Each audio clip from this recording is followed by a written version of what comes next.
नमस्कार। एक मुलाकात उस शख्स से जिसने क्रिकेट के मैदान पर काफी उतार चढ़ाव देखे। इस शख्स ने सफलता की शिखर तक पहुंचने की कोशिश भी की और असफलता का स्वाद भी चखा। कभी फॉर्म ने धोखा दिया तो कभी फिटनेस आड़े आ गई। जी, हम बात कर रहे हैं इरफान पठान की, जिन पर कप्तान का भरोसा आज भी कायम है और तमाम क्रिकेट फैंस ये चाहते हैं कि इरफान पठान शानदार वापसी भी करें। इरफान पठान हमारे साथ हैं। इरफान, बहुत बहुत स्वागत है आपका। और तमाम क्रिकेट फैंस ये कहते हैं कि पठान में कितनी जान, क्या कहना चाहेंगे? पठान में कितनी जान, काफ़ी जान है। शुक्र है, मतलब 10 साल हो जाएंगे इस साल के एंड में, और काफ़ी कुछ अचीव किया है। ऊपर वाले का बड़ा शुक्र है। कभी भी कोई 10 या 15 साल इंटरनेशनल क्रिकेट खेले तो उसके लिए ये सब चीज़ें, तो जैसे आपने अभी बताया, ये सब चीज़ें तो रहनी है। अच्छा परफॉर्मेंस होना, बुरा परफॉर्मेंस होना, थोड़ी चीज़ें आपके लिए वर्कआउट ना हो और हो भी, लेकिन आपको मेंटली स्ट्रांग रहना है और आपका काम करते जाना है। अभी तक जो भी अचीव किया है, ऊपर वाले का बहुत बड़ा एहसान है। बहुत सारी चीज़ें अभी भी बाकी है, बहुत अच्छी अच्छी चीज़ें बाकी करना बाकी है, लेकिन बहुत खुश हूँ जिस तरह से अभी तक वक्त गया है मेरा। इरफान, जिस तरह से आपका कैरियर रहा है अभी तक, आपने बहुत ज़्यादा सफलता शुरू में हासिल की, थोड़े से लीन पैचेस भी आए, लेकिन एक जो सबसे अच्छी बात रही है कि कप्तान, जितने भी कप्तान के अंडर में आप खेले हैं, सबका भरोसा आपके ऊपर रहा है। वो चाहे सौरव गांगुली की बात करें, धोनी ने भी एक स्टेटमेंट दिया कि वर्ल्ड कप 2015 के लिए इरफान पठान चाहिए। एक कप्तान का एक खिलाड़ी पे भरोसा कितना मायने रखता है? देखिए, बहुत इंपॉर्टेंट रहता है कप्तान का भरोसा होना। किसी प्लेयर पे भी कॉन्फिडेंस दिलाने वाली बात है, क्योंकि अगर कप्तान भरोसा दिखाता है तो आपको अपने आप पे जो भरोसा है वो दुगना हो जाता है। जब वो दुगना होता है तो बेहतरीन आप परफॉर्मेंस में बहुत अच्छा कर सकते हो। जिस तरह से मेरा अभी श्रीलंका जो दौरा रहा है, और वर्ल्ड कप हो या उससे पहले जो दौरा है जिसमें मैन ऑफ द मैचेस वगैरह भी मिले हैं, तो वो सिर्फ आपके परफॉर्मेंस या आपके कॉन्फिडेंस से नहीं, बाकी सारी चीज़ें भी आपको मायने रखती है। जिस तरह से कोचेस ने सपोर्ट किया वहाँ पे श्रीलंका में, और कप्तान ने भी काफ़ी भरोसा दिखाया, धोनी ने, तो डेफिनेटली वो चीज़ें मायने रखती है और बहुत इंपॉर्टेंट रोल प्ले करती है किसी भी प्लेयर के लिए।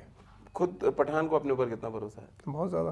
तभी तक तो इतना टाइम हुआ है खेलते हुए और खेलते जा रहे हैं, क्योंकि चीज़ें तो क्या रहता है ना। अभी देखिए, आप कोई भी इंसान, अगर कोई भी प्लेयर हो किसी भी स्पोर्ट्स में ले लीजिए, अगर 10 साल के आसपास, अगर या उससे ज़्यादा है, उससे कम खेलता है उसके आसपास, तो मुश्किलें तो आती है, क्योंकि आसान तो होता नहीं। अगर किसी चीज़ में अगर आसानी से मिल जाए तो इतना लंबा जाना थोड़ा मुश्किल है।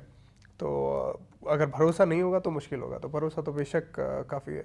इरफान, आपको नहीं लगता कि आपके जो कैरियर है अब तक बहुत ज़्यादा उतार चढ़ाव हुए हैं? आपने बहुत अच्छा कमबैक किया कई बार, मिसाल के तौर पर जैसे कि आपने श्रीलंका के टूर की बात की, आपने बहुत अच्छी गेंदबाजी कर रहे थे, अचानक फिटनेस आड़े आ गई। तो आपको लगता है कि फिटनेस एक ऐसा पहलू जिस पर आपका बस नहीं है, लेकिन ये अक्सर आपके ऐसी जगह पर आड़े आती है जहाँ पर शायद रास्ते बंद होते नजर आते हैं? देखिए, अगर आप इंजरी की बात करें, एक इंजरी होती है मसल खिंच जाना या कुछ और हो जाना, एक दूसरी इंजरी होती है आप अगर गिर गए या डाइव कर लिया या बॉल कैच पकड़ने गए तो आपको लग गई, वो अलग चीज़ है। जो मेरी अभी इंजरी है वो उस वजह से हुई है जहाँ पे मैं डाइव किया और वहाँ पे मुझे घुटने पे चोट लगी, तो उसमें तो आप कुछ नहीं कर सकते। You can't do anything else. आपको जस्ट वेट करना है टाइम का। अनफॉर्चुनेटली इंजरी थी, सब कुछ सही चल रहा था।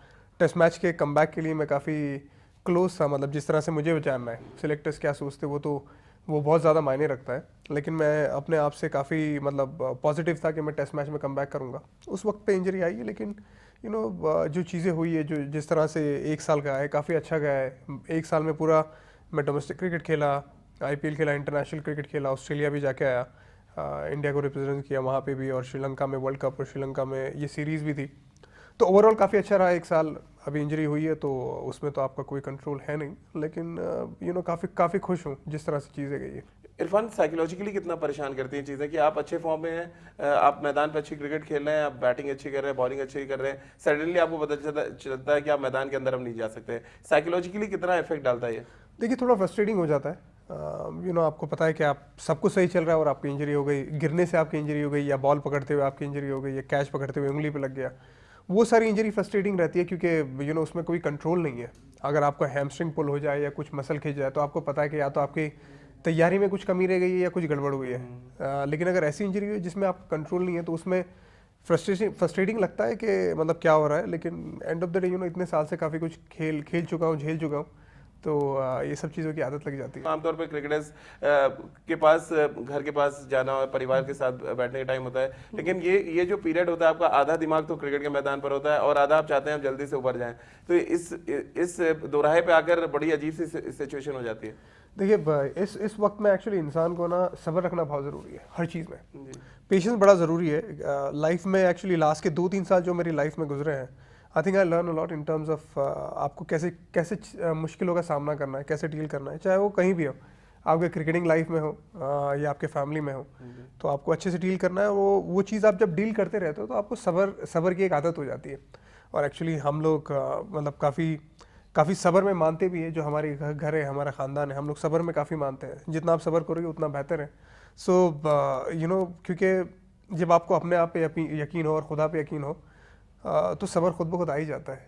तो सब्र करते हैं और वेट करते हैं कि भाई सब्र करके जो आगे वक्त आएगा वो अच्छा ही होगा। वैसा सोचना बहुत ज़रूरी होता है, आसान नहीं होता है किसी के लिए भी। ये कहना बड़ा आसान है, लेकिन जब उसको रियलिटी में इम्प्लीमेंट करना बहुत मुश्किल हो जाता है। लेकिन आई थिंक लास्ट तीन एक साल से मैं काफ़ी सारी चीज़ें अच्छे से हैंडल कर पा रहा हूँ। इरफान, अब कहते हैं कि आप दिन पे दिन अब यंग नहीं रहे हैं, धीरे धीरे आपकी एज हो रही है। एक फास्ट बॉलर की एज बहुत इंपॉर्टेंट होती है, आप 28 साल के आसपास हो रहे हैं।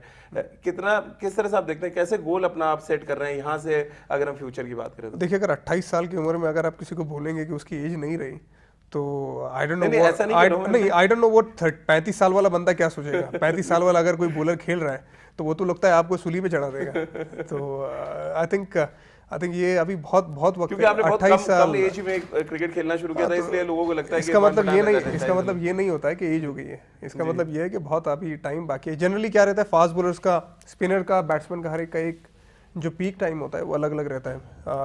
कई लोगों ने देखा भी है कि जो फास्ट बॉलर्स का पीक टाइम रहता है, जब आपके मसल्स वगैरह स्ट्रांग भी रहते हैं, तो उसका कई लोग कहते हैं 26 से 32 साल, 26 से 33 साल वैसे रहता है। सो आई थिंक मेरा पीक चल रहा है। जिस तरह से चीज़ें हुई है और जिस तरह से मेरा परफॉर्मेंसेस अभी फील हुआ है, जो मुझे फील भी हो रहा है, मुझे मेच्योरिटी फील हो रही है ग्राउंड पे, क्योंकि बॉल का कंट्रोल ज़्यादा है। जब आपके पास बॉल का कंट्रोल ज़्यादा है तो आपको पता है कि आप सही जगह पे जा रहे हो, और health wise, body wise, you know, आप पीक पे रहते हो। जैसे मैंने कहा कि अगर आप इंजरीज़ को देके अगर वो बात करेंगे तो इंजरीज़ तो किसी को भी हो सकती है। 19 साल का बच्चा भी अगर गिर गया या उसे घुटने पे जर्क लग गया तो उसको भी इंजरीज हो सकती है। सो वो अलग चीज़ है, लेकिन बहुत इंपॉर्टेंट टाइम अभी आने वाला है पीक का, रात इन एज का। हमने देखा है कि अब ऑस्ट्रेलिया टूर पे जब आप गए थे, बहुत डिफरेंट बॉलिंग एक्शन था, फिर वापस आप श्रीलंका है, उसी रिदम में आते नजर आए। तो आपको ये जो बॉलिंग चेंजेस हैं, आपको लग रहा है ये ज़्यादा फायदा पहुंचा रहे हैं आपकी बॉलिंग में? देखिए, अभी फिलहाल मुझे काफ़ी अच्छा लग रहा है जो चेंजेस हुए हैं ओवर द ईयर्स। किसी भी बॉलर का एक तरीके का एक्शन रहता नहीं है, चाहे आप बैट्समैन हो या बॉलर हो, उसका स्टांस या बॉलिंग एक्शन थोड़ा बहुत चेंज होते रहता है। जब मैं बॉलिंग अच्छा नहीं कर रहा था तो मैंने काफ़ी शेखर सर का काफ़ी हेल्प लेके मैंने एक्शन में काफ़ी चेंज किया। अभी वापस उन्हीं का हेल्प लेके जो मेरा पुराना एक्शन था उसके आसपास मैं आने की कोशिश कर रहा हूँ। तो फिलहाल काफ़ी अच्छा है, काफ़ी अच्छा चल रहा है और काफ़ी फ़ायदेमंद हो रहा है, बिकॉज मुझे लेट स्विंग मिल रहा है, क्योंकि वही मेरी स्ट्रेंथ है। जब तक मुझे लेट स्विंग मिल रहा है सो विकेट मिलती रहेगी। इरफान, बहुत ज़्यादा एडवाइस भी दी गई, आप जब शुरू में बहुत सफल होते हैं, उसका भी असर पड़ा आपकी बॉलिंग पे, आपको लग रहा है? देखिए, ये जो बातें है, एडवाइस की बातें है, ये मैं किसी का नाम नहीं ले रहा, एडवाइस बहुत ज्यादा दी गई। वो अक्सर हम पढ़ते थे, रिपोर्ट्स में भी देखते थे कि इरफान पठान को बहुत से लोग एडवाइस दे रहे हैं, और एक कम उम्र में इतनी ज्यादा एडवाइस मिलना आपको लगता है कहीं ना कहीं इफेक्ट डालती है? देखिए, मेरे हिसाब से मतलब एडवाइस लेना या कोई आपको किसी को बताते, एंड ऑफ द डे आपको जाके परफॉर्मेंस करना है, आपको ट्राई करना है। क्योंकि आप जितना खेलोगे, लोग जाहिर सी बात है एडवाइस आपको ज़रूर देंगे, लेकिन इसका मतलब ये नहीं कि कोई बिना बुरा इंटेंशन से आपको एडवाइस दे रहा है या तो उस वजह से आपको कोई ज़्यादा प्रॉब्लम हो जाएगा। क्योंकि एंड ऑफ द डे आपको कितना लेना है वो आप पे डिपेंड करता है। क्योंकि 10 लोग 10 बातें कहेंगे, लेकिन अगर आपको वो चीज़ सूट नहीं करती है ट्राई करने के बाद, क्योंकि मैं ट्राई ज़रूर करता हूँ, अगर वो चीज़ सूट नहीं करती तो आपको नहीं करना चाहिए। तो मैंने भी अभी तक वैसे ही किया है, पहले भी वैसे ही किया है।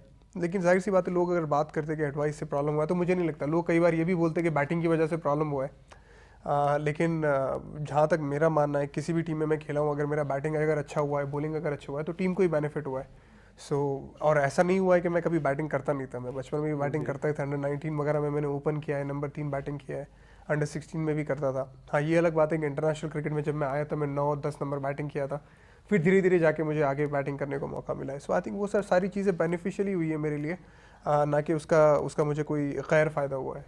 इरफान, नए रूल्स आ गए हैं, शायद आप जब वापसी करेंगे तो नए रूल्स के साथ खेलना पड़ेगा। एक दिक्कत सी नजर आ रही है, हमने देखा इंडियन टीम भी स्ट्रगल कर रही थी, इंग्लैंड की टीम भी स्ट्रगल कर रही थी। बतौर गेंदबाज आप किस तरह से देखते हैं 5 फील्डर सर्किल में होना, कितना कंट्रोल के साथ आपको गेंदबाजी करनी पड़ेगी? देखिए, ये लाइन का कंट्रोल बहुत ही ज़्यादा इंपॉर्टेंट हो जाएगा जब आपके पास ये फील्डर्स होंगे, क्योंकि अब फील्ड से आपको भी प्ले करना पड़ेगा। आपको ये करना होगा कि कभी आपको 5 फील्डर ऑफ साइड पे ओपन करके आपको मिडिल लेग का लाइन डालना पड़ेगा वनडे क्रिकेट में। जबकि ये टेस्ट क्रिकेट में कभी हुआ करता था कि आपको एक लाइन डालना है पैर पकड़ के रन बचाने के लिए, या कुछ जब बैट्समैन सेट हो जाते थे तो, या तो आउटसाइड ऑफ स्टंप 7-2 की फील्ड लगा के आपको करना है। वनडे क्रिकेट में 7-2 का फील्ड थोड़ा मुश्किल है, ऑफ साइड पे 7 और लेग साइड पे 2 लगा के, लेकिन ये ज़रूर हो जाएगा कि आपको बहुत ज़्यादा चेंजेस करने पड़ेंगे इन टर्म्स ऑफ लाइन, और लाइन का कंट्रोल आपको लाना बहुत ज़रूरी हो जाएगा। तो जब वो होगा तो अभी तक तो मैं खेला नहीं हूँ, लेकिन अभी वनडे टूर्नामेंट में डोमेस्टिक क्रिकेट के लिए खेलने वाला हूँ बड़ौदा के लिए, सो वहाँ पे ये रूल होगा तो ज़रूर एक्सपीरियंस मिलेगा उस चीज़ का। लेकिन ये भी होगा कि उस वजह से बैट्समैन ये भी सोचेगा कि उसको ज़्यादा रन बनाने हैं, तो इस वजह से ये विकेट लेने के भी चांसेस बढ़ सकते हैं। ये भी है कि अगर फ्लैट विकेट मिल गया तो ज़्यादा आसान हो जाएगी बैट्समैन के लिए, लेकिन यहीं पे गेम चल रहा है अभी, दुनिया में यही मज़ा आता है लोगों को चौके छक्के देखने का। तो लेकिन बड़ा इंटरेस्टिंग कॉन्टेस्ट रहेगा जब मैं खेलूंगा। तो actually I am look forward to this new rules, because 2 नए बॉल भी है, but at the same time ये रूल्स भी आ रहा है, साथ में 2 बाउंसर का भी रूल है। सो काफ़ी इंटरेस्टिंग है।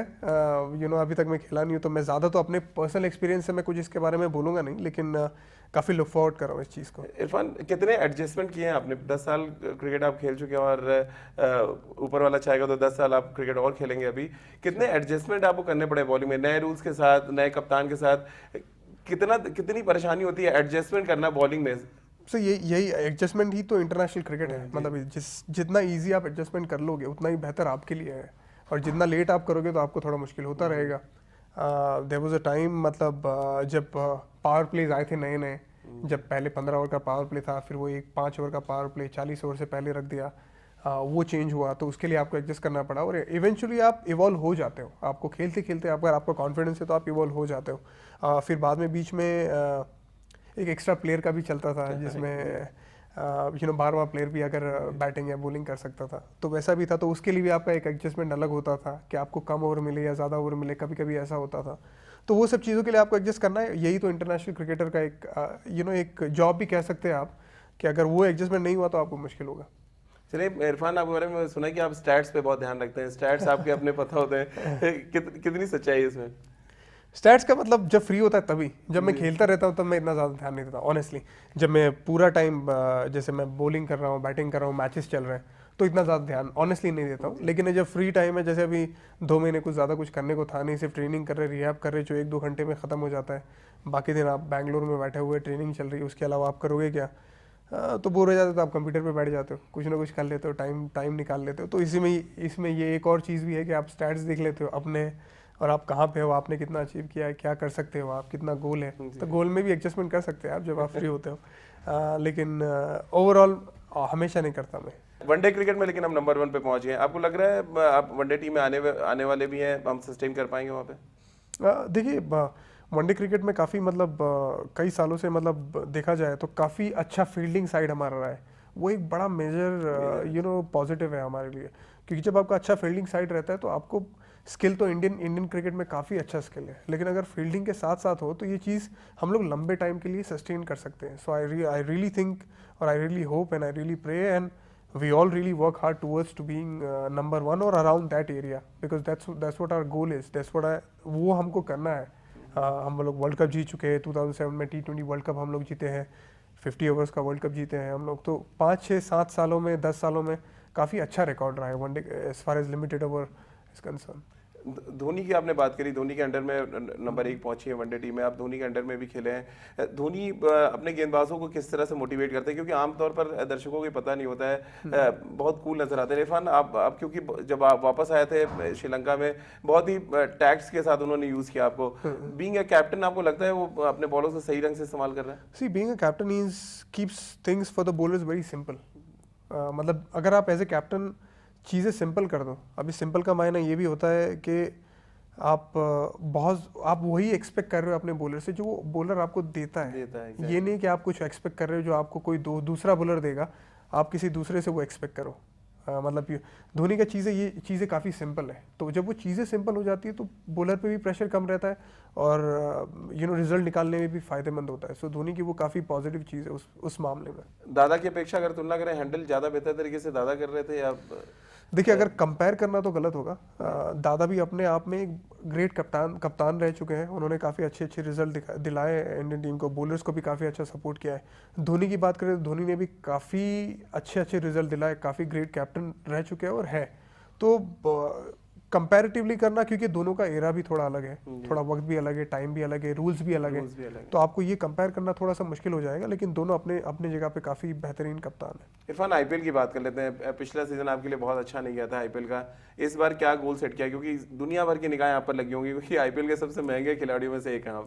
देखिए इस वक्त मेरा मुझे कोई दो राय नहीं है, कोई शक नहीं है कि इस वक्त का आईपीएल मेरा न सिर्फ बॉलिंग में और बैटिंग में भी काफ़ी अच्छा रहने वाला है। क्योंकि ना एक कॉन्फिडेंस रहता है, जब आप इंटरनेशनल क्रिकेट में आप परफॉर्म करते हो तो आपका एक कॉन्फिडेंस अलग लेवल पे जाता है। जब आप डोमेस्टिक लीग में जाते हो, जाहिर सी बात है वहाँ पे भी काफ़ी अच्छे अच्छे इंटरनेशनल क्रिकेटर खेल रहे हैं, लेकिन जब आप वहाँ पे जाते हो तो आपको काफ़ी कॉन्फिडेंस वैसे ही आपको मिला हुआ होता है कि आपने इंटरनेशनल के स्टेज पे आपने परफॉर्म किया है। सो आई थिंक वो चीज़ें मुझे काफ़ी हेल्प करेगी और मुझे कोई शक नहीं है कि बहुत अच्छा जाने वाला है आईपीएल। बैटिंग अगर देखें दिल्ली डेयरडेविल्स की बहुत स्ट्रांग नजर आ रही है। इरफान, तमाम ऐसे बैट्समैन हैं जो मैच विनर्स हैं, बॉलिंग में एकलौता नाम आप नजर आ रहे हैं, तो ये एक्स्ट्रा प्रेशर होगा क्या आपके ऊपर? देखिए प्रेशर तो रहना ही है इंटरनेशनल क्रिकेट में। हमारे उमेश यादव भी है, मोने मोकल भी है, हमारे पास काफ़ी अच्छे बॉलर्स हैं।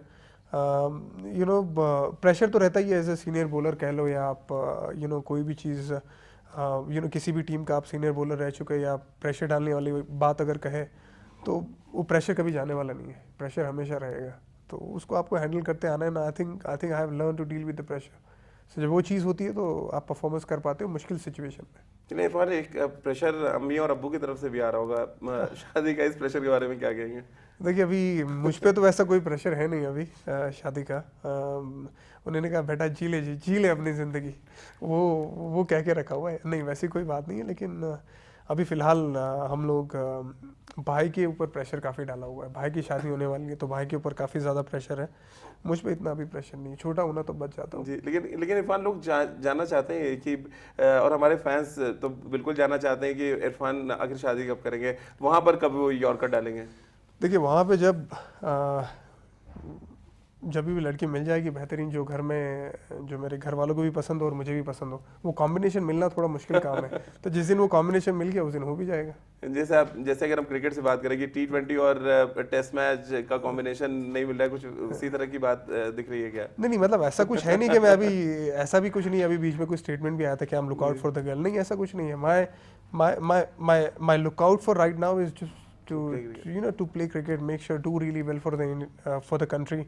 बाकी सब चीज़ें लाइफ में ना होती रहती है, अभी बहुत टाइम है। जैसे मैंने कहा कि एज की जो बात कही है, आराम से 30-35 साल जब भी अच्छी लड़की मिलेगी जो घर में सेट हो और मुझे भी पसंद है, तो वो जब चीज़ें होगी तब होगी। बट ऐसा कुछ अभी लुकआउट पे वैसा कुछ नहीं है। अगर हाँ हो गया सामने तो हो गया, क्योंकि ये सब चीज़ें आप ढूंढ पे कहते हैं ना जोड़े आसमान में बनते हैं। सो वैसा सा कुछ मैंने छोड़ दिया है और पूरा फोकस लगाऊँ कि अच्छे से क्रिकेट खेलूँ और अच्छे से अगर 10 साल नहीं तो कम से कम 7 साल एक अच्छा इंटरनेशनल क्रिकेट में खेल के अच्छा नाम और इज्जत बना के वो चीज़ का एम है मुझे।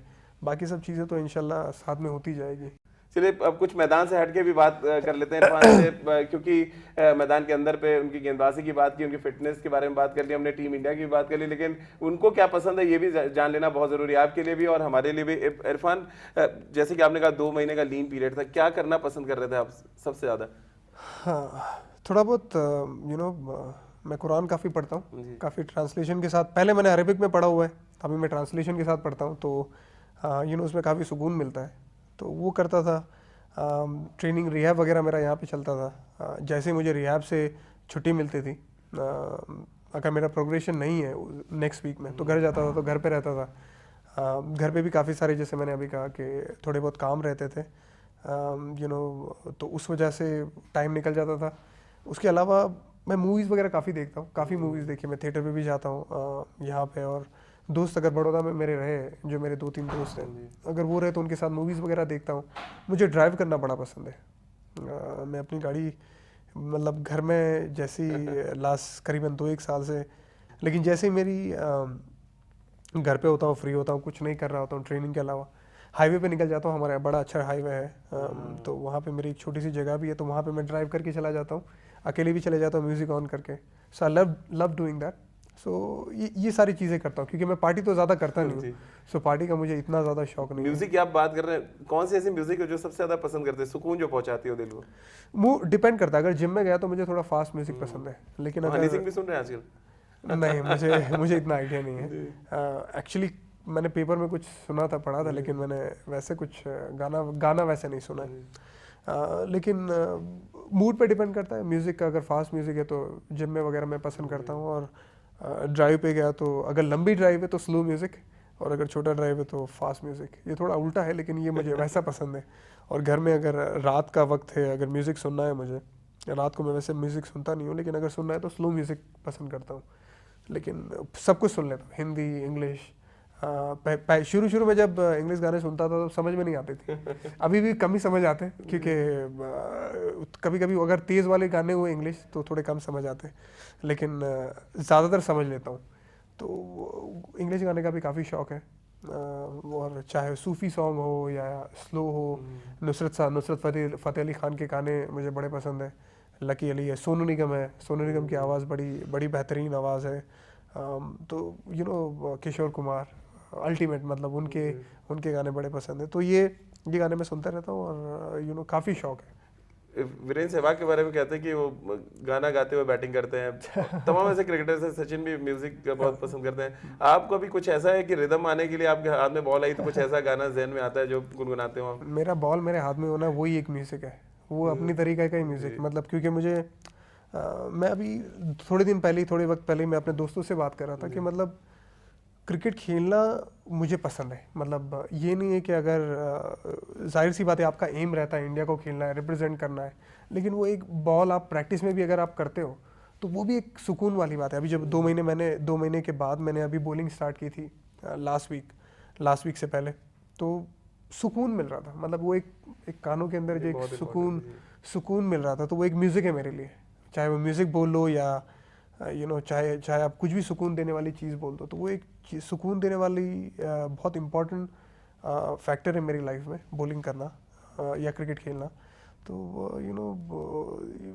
वही मेरे लिए एक, चाहे आप कुछ भी बोल लो, एंटरटेनमेंट बोल लो, सुकून बोल लो, सारी चीज़ें।